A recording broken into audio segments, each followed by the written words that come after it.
ഹരേ കൃഷ്ണ. എല്ലാവർക്കും മാധവത്തിലേക്ക് സ്വാഗതം. വൈകുണ്ഠ ഏകാദശി അല്ലെങ്കിൽ മോക്ഷദ ഏകാദശി. ഞാനിപ്പോൾ പറയാൻ പോകുന്നത് നമ്മുടെ കേരളത്തിലെ കാര്യം, ഇന്ത്യയിലെയും ഇത് തന്നെയാണ്. ഏകാദശി തിഥി ആരംഭിക്കുന്നത് ഡിസംബർ 22-ാം തീയതി, അതായത് വെള്ളിയാഴ്ച രാവിലെ 8:16 മുതൽ അവസാനിക്കുന്നത് ഡിസംബർ 23 7:11 വരെയാണ്. ഞാനിപ്പോൾ പറയുന്ന കറക്റ്റ് സമയമെന്ന് പറയുന്നത് തിരുവനന്തപുരത്തെ സമയമാണ്. അപ്പം ഇന്ത്യയിൽ അങ്ങോട്ടും ഇങ്ങോട്ടും ചില മിനിറ്റുകളുടെ വ്യത്യാസം അങ്ങോട്ടും ഇങ്ങോട്ടും ഒക്കെ ചില സ്ഥലങ്ങളിൽ വരാം. അതായത് ഒരു 5 മിനിറ്റിൻ്റെയൊക്കെ വ്യത്യാസം അങ്ങോട്ടും ഇങ്ങോട്ടും വരാം. എന്നാലും ഏകദേശം 8:16 രാവിലെ 8:16 മുതൽ ഡിസംബർ 22-ാം തീയതി വെള്ളിയാഴ്ച ഡിസംബർ 23-ാം തീയതി 7:11 ഏകാദശി തിഥി അവസാനിക്കും. അതായത് 22-ാം തീയതി രാവിലെ മുതൽ 23-ാം തീയതി രാവിലെ വരെയാണ് ഏകാദശി തിഥി ഇന്ത്യയിലെ. 23-ാം തീയതി ഏകാദശിയായിട്ടാണ് നമ്മൾ ആചരിക്കുന്നത്. അപ്പം നിങ്ങൾ ആലോചിക്കും, ഒരുപാട് പേർക്ക് സംശയം തോന്നുന്നതാണ്, 22-ാം തീയതി ആണല്ലോ ഏകാദശി തിഥി കൂടുതലുള്ളത്, 23-ാം തീയതി രാവിലെ 7:11 ആകുമ്പോൾ ഏകാദശി തിഥി അവസാനിക്കും. എന്നിട്ട് എന്തുകൊണ്ടാണ് ഏകാദശി 23-ാം തീയതി ശനിയാഴ്ച നമ്മൾ ആചരിക്കുന്നതെന്ന്. അതിന് കാരണമെന്ന് പറയുന്നത് വൈഷ്ണവ സമ്പ്രദായം അനുസരിച്ച് ഏകാദശി തിഥിയും മഹാദ്വാദശി തിഥിയും കൂടി ചേർന്ന് വരുന്ന ദിവസമാണ് ഏകാദശിയായി ആചരിക്കാൻ ഏറ്റവും ഉത്തമമെന്നാണ് വൈഷ്ണവ വിശ്വാസം. അതുകൊണ്ടാണ് ഏകാദശിയായിട്ട് നമ്മൾ ഡിസംബർ 23-ന് ആചരിക്കുന്നത്. പക്ഷേ 22-നും നമ്മൾ ശുദ്ധാഹാരത്തിൽ ഒരിക്കലുണ്ട് ഭഗവാനെ വിളിച്ച് പ്രാർത്ഥിച്ചുകൊണ്ടാണ് ഇരിക്കുന്നത്. ഇനി അതല്ല, ഏകാദശി തിഥി മുഴുവനുള്ള ദിവസം 22-ാം തീയതി നിങ്ങൾക്ക് ഏകാദശിയായി ആചരിക്കണമെങ്കിൽ ആചരിക്കാം. അതിന് യാതൊരുവിധ ദോഷവുമില്ല.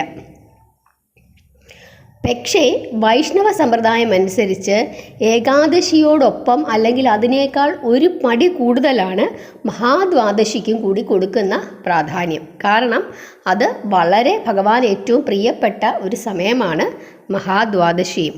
അതുകൊണ്ട് ഏകാദശിയും മഹാദ്വാദശിയും കൂടി ഒന്നിച്ചു വരുന്ന ദിവസമാണ് വൈഷ്ണവ സമ്പ്രദായം അനുസരിച്ച് ഏകാദശിയായിട്ട് ആചരിക്കുന്നത്. അതുകൊണ്ടാണ് ഡിസംബർ 23-ാം തീയതി ശനിയാഴ്ച ദിവസം നമ്മൾ വൈകുണ്ഠ ഏകാദശി അല്ലെങ്കിൽ മോക്ഷദ ഏകാദശിയായിട്ട് ആചരിക്കുന്നത്. അപ്പോൾ ശനിയാഴ്ച നമ്മൾ ഏകാദശിയായി വ്രതമനുഷ്ഠിക്കുകയാണെങ്കിൽ 22-ാം തീയതി, അതായത് വെള്ളിയാഴ്ച ദിവസം നമ്മൾ ചെയ്യേണ്ടുന്ന കാര്യമെന്ന് വെച്ച് കഴിഞ്ഞാൽ ശുദ്ധാഹാരത്തിലിരിക്കുക അന്നും, അതായത് ഏകാദശിയുടെ തലേ ദിവസം ഒരു നേരം മാത്രം അരി ഭക്ഷണം കഴിക്കുക. രാവിലെയും വൈകുന്നേരവും മറ്റ് എന്തെങ്കിലും പഴവർഗ്ഗങ്ങളോ അതല്ല മറ്റ് ധാന്യങ്ങളോ നിങ്ങൾക്ക് കഴിക്കാം. അങ്ങനെ ശുദ്ധാഹാരത്തിലിരിക്കുക. അതാണ് നമ്മൾ പിറ്റേ ദിവസത്തേക്കുള്ള, അതായത് ശനിയാഴ്ച ദിവസത്തേക്കുള്ള ഏകാദശിക്ക് വേണ്ടി നമ്മളുടെ മനസ്സിനെയും ശരീരത്തിനെയും പാകപ്പെടുത്തിയെടുക്കാൻ വേണ്ടിയിട്ടാണ് തലേ ദിവസം നമ്മൾ ഈ രീതിയിൽ ഇരിക്കുന്നത്. ഇനി ആഹാരം നമുക്ക് ഇപ്പം നിങ്ങൾ ചോദിക്കും, ചായ കുടിക്കാമോ, പാൽ ഉപയോഗിക്കാമോ? നിങ്ങൾക്ക് എന്തൊക്കെ വേണമെങ്കിലും കഴിക്കാം. പക്ഷേ നോൺ വെജിറ്റേറിയൻ ഒഴിവാക്കുക, ദുശ്ശീലങ്ങളുണ്ടെങ്കിൽ അത് ഒഴിവാക്കുക, ചീത്ത കൂട്ടുകെട്ടുകൾ ഒഴിവാക്കുക. ഇങ്ങനത്തെ കാര്യങ്ങളാണ് നമ്മൾ ഒഴിവാക്കേണ്ടത്. ഇപ്പോൾ ഒരാൾക്ക് നമുക്ക് ആഹാരം കഴിച്ചില്ലെങ്കിൽ അല്ലെങ്കിൽ സമയത്തും കൂടെ ആഹാരം കഴിച്ചില്ലെങ്കിൽ, ഇടയ്ക്കിടയ്ക്ക് അപ്പോൾ ഗർഭിണികളായിരിക്കാം, അപ്പോൾ അവർക്ക് സമയത്തൊക്കെ ആഹാരം കഴിക്കേണ്ടതായിട്ട് വന്നെന്നിരിക്കാം. ചിലപ്പോൾ അവർക്ക് മറ്റ് അസ്വസ്ഥതകളൊക്കെ ഉള്ളതുകൊണ്ട് അവർക്ക് ആ രീതിയിൽ കഴിക്കാം. ഭഗവാനെ വിളിക്കുക, പ്രാർത്ഥിക്കുക എന്നുള്ളതാണ് ഏറ്റവും മുഖ്യമായ കാര്യം. ചായ കുടിച്ചില്ലെങ്കിൽ തലവേദന എടുക്കുന്ന മനുഷ്യർ കാണും. അവർ ചായ കുടിക്കുക തന്നെ വേണം. ഒരു കാരണവശാലും അത് ഉപേക്ഷിക്കാൻ പാടില്ല. നമ്മൾ മരുന്ന് കഴിക്കുന്നവർ കാണും. അപ്പോൾ അതിനനുസരിച്ചിട്ട് നിങ്ങൾ ആഹാരം കഴിക്കുക. ഇനി ഒരു നേരം അരിയാഹാരം കഴിക്കണം എന്ന് പറഞ്ഞതിന് കാരണം നമ്മൾ 365 ദിവസവും അരി ഭക്ഷണമാണ് മലയാളികൾ കഴിക്കുന്നത്. അപ്പോൾ അതിൽ ഒരു കുറവ് വരുത്താൻ വേണ്ടിയിട്ട് നമ്മുടെ ശരീരത്തിന് അതിൻ്റേതായ ഒരു സൗഖ്യമുണ്ടാക്കുന്നതിന് വേണ്ടിയിട്ടാണ് നിങ്ങൾ ഒരു നേരം അരിയാഹാരം കഴിക്കുക എന്ന് പറഞ്ഞത്. ബാക്കി സമയങ്ങളിൽ മറ്റ് ആഹാരങ്ങൾ കഴിക്കുക. അതായത് നമ്മളുടെ ഏറ്റവും പ്രിയപ്പെട്ട, മലയാളികളുടെ ഏറ്റവും പ്രിയപ്പെട്ട ഒരു ആഹാരം എന്ന് പറയുന്നത് ചോറാണ്. അപ്പോൾ ആ ചോറിനെ ഒന്ന് കുറയ്ക്കുക. അപ്പോൾ ഉച്ചയ്ക്ക് ഒരു നേരം ചോറ് കഴിക്കുക. രാവിലെ നമ്മൾ ഇഡ്ഡലിയും ദോശയൊന്നും കഴിക്കാതെ രാവിലെ എന്തെങ്കിലും പഴവർഗ്ഗങ്ങളോ അതല്ല ഓട്സോ അതല്ലെങ്കിൽ ചെറുപയർ പുഴുങ്ങിയതോ അതല്ല ഇനി ഗോതമ്പ് വേണമെങ്കിൽ അങ്ങനെയോ ഉപ്പുമാവോ ഒക്കെ നിങ്ങൾക്ക് കഴിക്കാം. അത് നിങ്ങളുടെ ശരീരത്തിനെ കൂടുതൽ ബലപ്പെടുത്തുകയുള്ളൂ. മരുന്ന് കഴിക്കുന്നവർക്ക് അല്ലെങ്കിൽ ആഹാരത്തിൽ ചില നിഷ്ഠകൾ വരുത്തി മുമ്പോട്ട് ജീവിക്കുന്നവർക്ക്, അല്ലെങ്കിൽ അത് കഴിച്ചില്ലെങ്കിൽ അസുഖം വരും എന്ന് ചിന്തിക്കുന്നവർക്ക് അവരുടെ ഭക്ഷണക്രമത്തിൽ യാതൊരു വിധത്തിലുള്ള മാറ്റവും വരുത്തരുത്. പക്ഷേ നോൺ വെജിറ്റേറിയൻ ഒഴിവാക്കുക, ദുശീലങ്ങളുണ്ടെങ്കിൽ ഒഴിവാക്കുക. രാവിലെയും വൈകുന്നേരവും നിർബന്ധമായും 2 നേരമെങ്കിലും നിങ്ങൾ പ്രാർത്ഥിക്കുക. പരമാവധി സമയം പ്രാർത്ഥിക്കാൻ പറ്റുന്നെങ്കിൽ പ്രാർത്ഥിക്കുക. ഓം നമോ ഭഗവതേ വാസുദേവായ എന്ന മന്ത്രം നിങ്ങൾ ജപിച്ചുകൊണ്ടിരിക്കുക. അതല്ലെങ്കിൽ ഏറ്റവും പുണ്യമായ ഒരു ദോഷങ്ങളും നമുക്ക് വരുത്താത്ത ഒരു മന്ത്രമാണ് ഹരേ രാമ രാമ രാമ ഹരേ ഹരേ, ഹരേ കൃഷ്ണ കൃഷ്ണ കൃഷ്ണ ഹരേ ഹരേ. അത് നിങ്ങൾ നിരന്തരം ജപിച്ചുകൊണ്ടിരിക്കുക. അതായത് വെള്ളിയാഴ്ച ദിവസം അങ്ങനെ ജപിച്ച് നിങ്ങൾ പിറ്റേ ദിവസത്തെ വ്രതത്തിലേക്ക് നിങ്ങളുടെ ശരീരവും മനസ്സിനെയും കൊണ്ടുപോകുക. പിന്നെ മറ്റൊരു കാര്യം, അതായത് 22-ാം തീയതിയും 23-ാം തീയതിയും നിങ്ങളുടെ വീട്ടിൽ തുളസിച്ചെടി ഉണ്ടെങ്കിൽ തുളസി ഇല പറിക്കരുത്. പ്രത്യേകം ശ്രദ്ധിക്കുക, 22-ാം തീയതിയും 23-ാം തീയതിയും തുളസി ഇല പറിക്കരുത്. 23-ാം തീയതി അതായത് ഏകാദശി ദിനത്തിൽ തുളസിക്ക് ജലമൊഴിക്കരുത്. 22-ാം തീയതി നിങ്ങൾ വൈകുന്നേരം പിറ്റേ ദിവസത്തേക്ക് ഉള്ള വെള്ളമെല്ലാം ഒഴിച്ച് നിങ്ങൾ ദേവിയെ തൃപ്തിപ്പെടുത്തി വെക്കുക. 23-ാം തീയതി ദേവിക്ക് ഏകാദശിയാണ്, ദേവി ഉപവാസത്തിലാണ്. ദേവിക്ക് ഒരു കാര്യവും നിങ്ങൾ ജലമൊന്നും ഒഴിച്ചു കൊടുക്കണ്ട. 22-ഉം 23-ഉം തുളസി ഇലകൾ പറിക്കരുത്. 21-ാം തീയതി വ്യാഴാഴ്ച നിങ്ങൾ തുളസി ഇലകളെല്ലാം പിറ്റേ ദിവസത്തേക്കും അതിൻ്റെ പിറ്റേ ദിവസത്തേക്കും, അതായത് 22-ാം തീയതിയിലേക്കും 23-ാം തീയതിയിലേക്കും ഉള്ള തുളസി ഇലകൾ പറിച്ച് നിങ്ങൾ 24-ാം തീയതി നിങ്ങൾ പാരണ വീടുമ്പോൾ നിങ്ങൾക്ക് തുളസി തീർത്ഥം ഉണ്ടാക്കണമെങ്കിൽ അതിനും കൂടി വേണ്ടിയിട്ടുള്ള തുളസി ഇലകൾ പറിച്ച് നിങ്ങൾ എന്ത് ചെയ്യുക, മാറ്റിവെക്കുക. 22, 23, 24 ദിവസങ്ങളിലേക്ക്, അതായത് വെള്ളി, ശനി, ഞായർ ദിവസങ്ങളിലേക്കുള്ള തുളസി ഇലകൾ നിങ്ങൾ പറിച്ച് ശുദ്ധമായി എവിടെയെങ്കിലും സൂക്ഷിച്ചു വെക്കുക. കാര്യങ്ങളെല്ലാം നിങ്ങൾക്ക് മനസ്സിലായെന്ന് ഞാൻ വിചാരിക്കുന്നു. ഈ രീതിയിൽ ഉള്ള തയ്യാറെടുപ്പുകൾ വ്യാഴാഴ്ച ദിവസം തന്നെ നിങ്ങൾ ചെയ്യേണ്ടതായിട്ടുണ്ട്. വെള്ളിയാഴ്ച ദിവസം തുളസിക്ക് വെള്ളം ഒഴിക്കാം.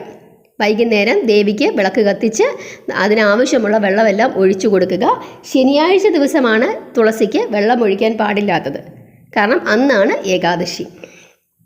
അപ്പോൾ 22-ാം തീയതി വ്രതത്തിന് വേണ്ടിയിട്ടുള്ള തയ്യാറെടുപ്പുകളൂടെ നിങ്ങളിരിക്കുക. ഇതാണ് ചെയ്യേണ്ടത്. 23-ാം തീയതി ഏകാദശി എങ്ങനെയാണ് എടുക്കേണ്ടതെന്നുള്ളത് ഞാൻ അടുത്ത ദിവസം വീഡിയോ ഇടാം. അപ്പോൾ അതനുസരിച്ചിട്ട് ഏകാദശി എടുക്കുക. 24-ാം തീയതിയാണ് പാരണ വീടേണ്ടത്. പാരണ വീടേണ്ട സമയവും ഹരിവാസര സമയവും ഞാൻ അടുത്ത വീഡിയോയിൽ പറയാം. ഇനി UAE കഴിഞ്ഞ ഗുരുവായൂർ ഏകാദശി സമയത്ത് ഒരുപാട് ആളുകൾ ചോദിച്ചതാണ്, UAEയിൽ എപ്പോഴാണ് പാരണ വീടേണ്ടത്, ഹരിവാസര സമയം എപ്പോഴാണ്, ഇങ്ങനെയൊക്കെയുള്ള കാര്യങ്ങൾ ചോദിച്ചു.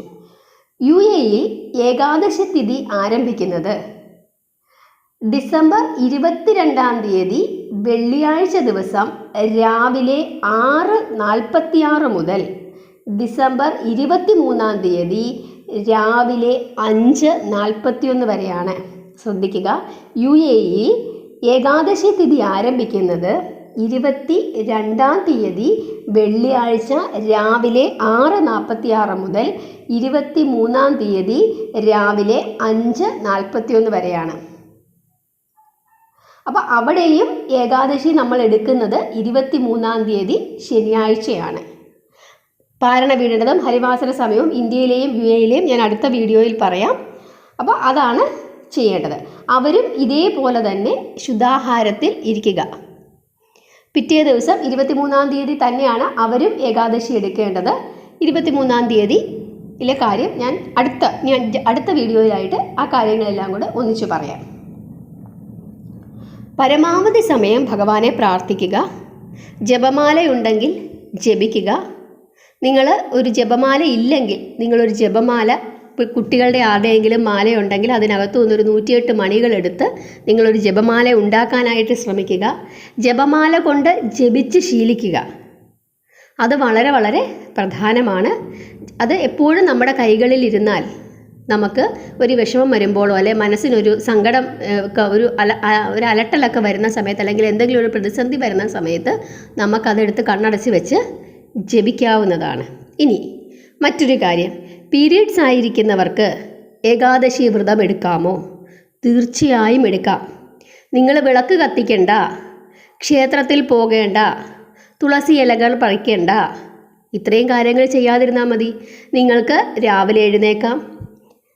വെള്ളിയാഴ്ച ദിവസം രാവിലെ എഴുന്നേറ്റ് കുളിച്ച് ഭഗവാനെ നിങ്ങളുടെ മുറിയിലിരുന്ന് ഭഗവാനെ വിളിച്ച് പ്രാർത്ഥിക്കാം. ഹരേ രാമ രാമ രാമ ഹരേ ഹരേ, ഹരേ കൃഷ്ണ കൃഷ്ണ കൃഷ്ണ ഹരേ ഹരേ എന്ന മന്ത്രം 108 തവണ ജപിക്കാം. യാതൊരു ശുദ്ധാശുദ്ധങ്ങളും ഇല്ലാത്തൊരു മന്ത്രമാണ്. ദിവ്യമായ മഹാമന്ത്രമാണ്. നിങ്ങൾക്ക് ജപിക്കാം. നിങ്ങൾക്ക് വ്രതനിഷ്ഠയോടുകൂടി ഒരിക്കലെടുക്കുന്നത് പോലെ തന്നെ നിങ്ങൾക്ക് ഒരിക്കലെടുക്കാം. യാതൊരു തടസ്സങ്ങളുമില്ല. ദിവസം മുഴുവൻ ഭഗവാനെ പ്രാർത്ഥിക്കാം. സന്ധ്യയ്ക്കും പ്രാർത്ഥിക്കാം. നിങ്ങൾ വിളക്ക് കത്തിക്കേണ്ട, നിങ്ങൾക്ക് പ്രാർത്ഥിക്കാം. പിറ്റേ ദിവസം ഏതൊരു മനുഷ്യനാണോ ഏകാദശി എടുക്കുന്നത് അതേ നിഷ്ഠയോടുകൂടി തന്നെ നിങ്ങളും ഏകാദശി എടുക്കുക. പാരണ വീടേണ്ടുന്ന സമയത്ത് നിങ്ങൾ വീട്ടിലിരുന്ന് പാരണ വീടുക. ഇത് നിങ്ങൾക്ക് ചെയ്യാം. പുലവാലായ്മയുള്ളവർ തീർച്ചയായും ഇതേ രീതിയിൽ തന്നെ അവരും ക്ഷേത്രത്തിൽ പോകാതിരുന്നാൽ മതി. ബാക്കി കാര്യങ്ങളെല്ലാം അവർക്കും ഇതേപോലെ തന്നെ ചെയ്യാം. ഭഗവാന് യാതൊരു വിധത്തിലുള്ള ശുദ്ധാശുദ്ധങ്ങളുമില്ല. പിന്നെ നമ്മൾ അമ്പലത്തിൽ പോകണ്ട, വിളക്ക് കത്തിക്കണ്ട എന്നൊക്കെ പറയുന്നതിൻ്റെ പുറകിൽ മറ്റു ചില ആചാരങ്ങളും ഉദ്ദേശങ്ങളും ഉള്ളതുകൊണ്ടാണ്.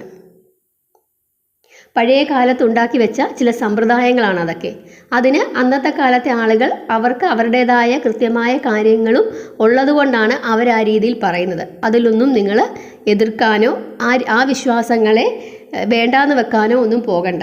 പുലമാലായ്മയുള്ളപ്പോഴോ പീരീഡ്സ് ആയിരിക്കുന്ന സമയത്തോ ക്ഷേത്രത്തിൽ പോകണ്ട. അതിന് കൃത്യമായ കാരണങ്ങളുണ്ട്. സയൻറ്റിഫിക് ആയിട്ടായാലും മറ്റുള്ള കാര്യങ്ങളിലായിട്ടായാലും. പഴയ കാലത്ത് ആളുകൾ പറയും കിണറിൽ തൊടരുത്.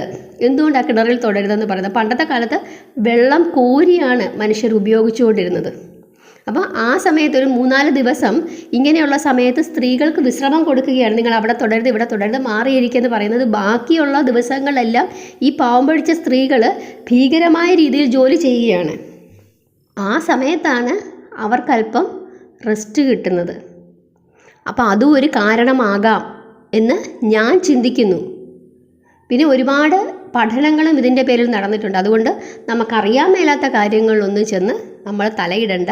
നിങ്ങൾ ഈ സമയത്ത് ക്ഷേത്രത്തിൽ പോകണ്ട. പക്ഷേ ഭഗവാനെ പ്രാർത്ഥിക്കുന്നതിൽ യാതൊരു തരത്തിലുള്ള തടസ്സങ്ങളും ഇല്ല.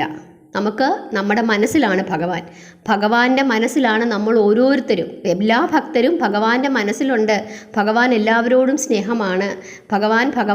ഭഗവാനേക്കാൾ സ്നേഹം ഭഗവാന്റെ ഭക്തരോടാണെന്നാണ് ഭഗവത്ഗീതയിൽ പറഞ്ഞിരിക്കുന്നത്.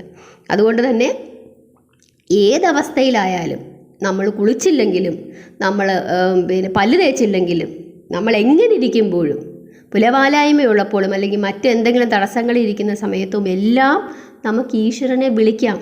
ഈശ്വരൻ ഒരിക്കലും കുളിച്ച് ശുദ്ധമായി വൃത്തിയായിരുന്നു മാത്രമേ എന്നെ വിളിക്കാവൂ എന്ന് പറയുന്നില്ല.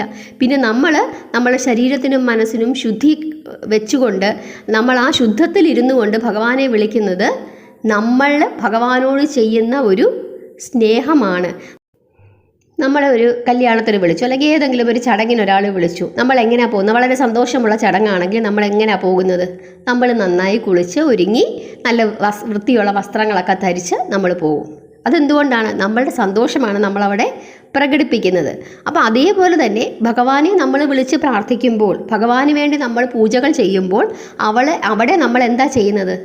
നമ്മൾ ഭയങ്കര സ്നേഹത്തോടു കൂടിയാണ് ചെയ്യുന്നത്. നമ്മൾക്കത് ഇഷ്ടമാണ്. അതുകൊണ്ടാണ് എപ്പോഴും നമ്മൾ ശുദ്ധത്തിലിരുന്നു കൊണ്ട് ഭഗവാനെ വിളിച്ച് പ്രാർത്ഥിക്കണമെന്ന് പറയുന്നത്. അത് നമ്മളുടെ ശരീരശുദ്ധിയാണ്. അതിൽ പീരീഡ്സോ അല്ലെങ്കിൽ പുലമാലായ്മയോ ഒന്നും ഒരു വിഷയമല്ല. ശരീരത്തിൻ്റെ ശുദ്ധി മാത്രമല്ല ഭഗവാനെ വിളിക്കുമ്പോൾ വേണ്ടത്, മനഃശുദ്ധിയും. അതാണ് ഏറ്റവും പ്രധാനം. ഭഗവാനെ സ്നേഹത്തോടു കൂടി വിളിക്കുക എന്നുള്ളതാണ് ഏറ്റവും പ്രധാനം. നമ്മൾ ക്ഷേത്രത്തിൽ പോവുകയോ പൂജാമുറിയിൽ കയറി വിളക്ക് കത്തിക്കുകയോ ഒന്നും ചെയ്യണ്ട. അത് നമ്മളുടെ ആചാരമാണ്. അതൊന്നും നമ്മൾ തെറ്റിക്കാൻ പോകണ്ട. പക്ഷേ നമ്മളുടെ മുറിയിലിരുന്ന്, നമ്മളുടെ തൊഴിലിടത്തിലിരുന്ന് നമുക്ക് ഭഗവാനെ പ്രാർത്ഥിക്കാം. അതിന് യാതൊരുവിധ തടസ്സങ്ങളുമില്ല. ഭഗവാനാണ് നമുക്കിതെല്ലാം തരുന്നത്. നമ്മുടെ വീട്ടിലൊരു മരണമുണ്ടായി, അത് ഭഗവാന്റെ ഇച്ഛയാണ്. അതുകൊണ്ട് നമുക്ക് ഭഗവാനെ വിളിക്കരുത്, അതുകൊണ്ട് ഇത്രയും ദിവസം നിങ്ങൾ ഭഗവാനെ വിളിക്കരുതെന്ന് ഭഗവാന് പറയാൻ പറ്റുമോ? അതേപോലെ തന്നെ നമ്മൾക്ക് എല്ലാ മാസവും വരുന്നതാണ് പീരീഡ്സ്, അത് ആ സമയത്ത് നീ എന്നെ വിളിക്കരുത് എന്ന് ഏത് ഭഗവാനാണ് പറയുന്നത്? ഒരിക്കലും അങ്ങനെ പറയുന്നില്ല. പക്ഷേ ചില ഇടങ്ങളിലേക്ക് നമ്മൾ പ്രവേശിക്കേണ്ട എന്ന് പറയുന്നതിൻ്റെ പുറകിൽ ചില ഉദ്ദേശങ്ങളുണ്ട്. പക്ഷെ നമുക്ക് നമ്മുടെ വീട്ടിലിരുന്ന് പ്രാർത്ഥിക്കാം. അപ്പോൾ ഇക്കാര്യം നിങ്ങൾക്ക് ബോധ്യപ്പെട്ടു എന്ന് ഞാൻ വിചാരിക്കുന്നു. അപ്പോൾ അങ്ങനെയുള്ളവരും ഏകാദശി വ്രതം ആ അനുഷ്ഠാനത്തിൽ തന്നെ എടുക്കുക, ഭഗവാനെ പ്രാർത്ഥിക്കുക. ഭഗവാനോടുള്ള പ്രാർത്ഥന, എനിക്കിങ്ങനെ ആയിപ്പോയി, അതുകൊണ്ട് ഞാൻ ഇന്നത്തെ ദിവസം ഭഗവാനെ വിളിക്കില്ല എന്ന് നിങ്ങൾ ആരും പറയരുത്. അത് വളരെ മഹാപാപമാണ്. 365 ദിവസവും നിങ്ങൾ ഭഗവാനെ വിളിക്കണം. എന്നാൽ മാത്രമേ ഭഗവാൻ നമ്മുടെ കൂടെ വരികയുള്ളൂ, നമ്മൾക്കും ഭഗവാനിലേക്ക് എത്തപ്പെടാൻ പറ്റുകയുള്ളൂ. നമ്മളിങ്ങനെ ഓരോരോ പ്രശ്നങ്ങളും പറഞ്ഞ് നമ്മൾ ഒഴിവായാൽ നമുക്ക് എന്നും ഒഴിവാകാനേ പറ്റൂ. ചില ആളുകൾ പറയും, ഇന്ന് ഞാൻ മീൻ കഴിച്ചു പോയി, അതുകൊണ്ട് എനിക്കിന്ന് അമ്പലത്തിൽ പോകാൻ പറ്റില്ല. മീൻ കഴിച്ചാൽ എന്താ അമ്പലത്തിൽ പോകുന്നതിന്? വൃത്തിയായിട്ടൊന്ന് കുളിച്ചാൽ പോരെ? അത്രയും മതി. പക്ഷെ അപ്പം നമ്മളത് ചെയ്യുന്നില്ല. കാരണം എന്താ? നമുക്ക് മടി. ഒന്ന് കുളിക്കാൻ പോലും നമുക്ക് മടി. അങ്ങനെയൊന്നും ഭഗവാൻ ഒരു ഭാഗവതത്തിലും പറയുന്നില്ല. ഏതെങ്കിലും ഒരു പുസ്തകത്തിൽ അങ്ങനെ എഴുതി വെച്ചതായി നിങ്ങൾക്ക് കാണിക്കാൻ പറ്റുമോ? ഒരു പുസ്തകത്തിലും അങ്ങനെ എഴുതി വെച്ചിട്ടില്ല. പിന്നെ നല്ല ദിവസങ്ങൾ, അതായത് ഏകാദശി പോലുള്ള ദിവസങ്ങൾ ഇതുപോലുള്ള ആഹാരങ്ങൾ ഒഴിവാക്കണമെന്ന് പറയുന്നത്, നമ്മൾ ബാക്കി ദിവസങ്ങളെല്ലാം ഇതാണ് കഴിക്കുന്നത്. അപ്പോൾ അതിൽ നിന്നും, ആഹാരക്രമത്തിൽ നിന്നും ഒരു മാറ്റം ഉണ്ടാക്കാൻ വേണ്ടിയിട്ടാണ് ഈ ഒരു ചെറിയ മാറ്റം ഉണ്ടാക്കാൻ പറയുന്നത്. പക്ഷേ നമുക്ക് ചില കാര്യങ്ങൾ, ചില ജീവൻ രക്ഷാ കാര്യങ്ങൾ നമുക്ക് ഉപേക്ഷിക്കാൻ പറ്റില്ലെങ്കിൽ തീർച്ചയായും നമ്മളത് ചെയ്യുക തന്നെ വേണം. മീൻ കഴിച്ചില്ല എന്നും പറഞ്ഞ് ആർക്കും തലവേദന എടുക്കത്തില്ല. പക്ഷേ ചായ കുടിച്ചില്ലെങ്കിൽ ചില മനുഷ്യർക്ക് തലവേദന എടുക്കാം. ചിലർക്ക് പട്ടിണി ഇരുന്ന് കഴിഞ്ഞാൽ ചിലർക്ക് ബുദ്ധിമുട്ടുണ്ടാകും. ഇൻസുലിനോ അതുപോലുള്ള മരുന്നുകൾ എടുക്കുന്നവർക്ക് ആഹാരം കഴിക്കാതിരുന്നാൽ ബുദ്ധിമുട്ടുണ്ടാകും. ഉപവസിക്കാൻ അവർക്ക് പറ്റില്ല. അപ്പോൾ അവരെന്ത് ചെയ്യുക? അവർക്ക് പറ്റുന്ന രീതിയിലുള്ള ആഹാരങ്ങൾ കഴിക്കുക. ചിലരോട് നമ്മൾ പറയും പയറ് പുഴുങ്ങി കഴിക്കുക എന്ന് പറയും. പക്ഷേ പയറ് കഴിക്കാൻ പറ്റാത്ത അസുഖമുള്ള ആളുകൾ കാണും. അവരപ്പോൾ എന്ത് ചെയ്യുക? അവർക്കത് പറ്റുന്ന മറ്റെന്തെങ്കിലും ധാന്യങ്ങൾ കഴിക്കുക. അപ്പോൾ ആ രീതിയിൽ നിൽക്കുക. ഗോതമ്പ് രാവിലെയും വൈകുന്നേരം ഗോതമ്പ് കഴിക്കാൻ പറ്റും. ചില ആളുകൾക്ക് ഗോതമ്പ് അലർജി ആയിരിക്കും. അപ്പോൾ അവർക്ക് കഴിക്കാൻ പറ്റുമോ? ഇല്ല. അപ്പം അവർക്ക് പറ്റുന്ന ആഹാരങ്ങൾ കഴിക്കുക. പക്ഷേ ഇതുപോലുള്ള നോൺ വെജ് ആഹാരങ്ങൾ, പിന്നെ സവാള, വെളുത്തുള്ളി മുതലായ പച്ചക്കറികളെന്ന് പറയുന്നത് രജസ സ്വഭാവമുള്ള പച്ചക്കറികളാണ്. അതുകൊണ്ട് അതും അന്നത്തെ ദിവസം, അതായത് 22, 23, 24 ദിവസങ്ങളിൽ നിങ്ങൾക്ക് ഒഴിവാക്കാൻ സാധിക്കുന്നെങ്കിൽ നിങ്ങൾ അതും ഒഴിവാക്കുക. ഇത്രയും കാര്യങ്ങളാണ് നിങ്ങൾ വെള്ളിയാഴ്ച ദിവസം ചെയ്യേണ്ടത്. പിന്നീട് പിറ്റേ ദിവസം ശനിയാഴ്ച ദിവസം ഏകാദശിയാണ്. ക്ഷേത്ര ദർശനം നിങ്ങൾക്ക് 22-ാം തീയതി ചെയ്യാൻ കഴിയുന്നെങ്കിൽ ചെയ്യുക. ഇതല്ലെങ്കിൽ പ്രാർത്ഥനയിൽ മുഴുകുക. ഇനി എന്തെങ്കിലും സംശയങ്ങളുണ്ടെങ്കിൽ കമൻറ്റായി രേഖപ്പെടുത്തി ചോദിച്ചാൽ മതി. അതിനുത്തരം ഞാൻ പറയാം. ഇനി പാരണ വീടേണ്ട സമയം 2 സ്ഥലത്തെയും, ഇന്ത്യയിലെയും UAE-യിലെയും ഞാൻ അടുത്ത വീഡിയോയിൽ പറയാം. അതുപോലെ ഹരിവാസര സമയവും പറഞ്ഞു തരാം. പിന്നെ ഏകാദശി ദിവസം നമ്മൾ എന്തൊക്കെ ചെയ്യണമെന്നുള്ളതും അടുത്ത വീഡിയോയിൽ ഞാൻ പറയാം. അപ്പോൾ ഇത്രയും കാര്യങ്ങൾ നിങ്ങൾ 22-ാം തീയതി ചെയ്യുക. എല്ലാം കൂടെ ഞാൻ പറയാത്തത് നിങ്ങൾക്കൊരു കൺഫ്യൂഷൻ ആകും. അതുകൊണ്ടാണ് ഞാൻ പറയാത്തത്.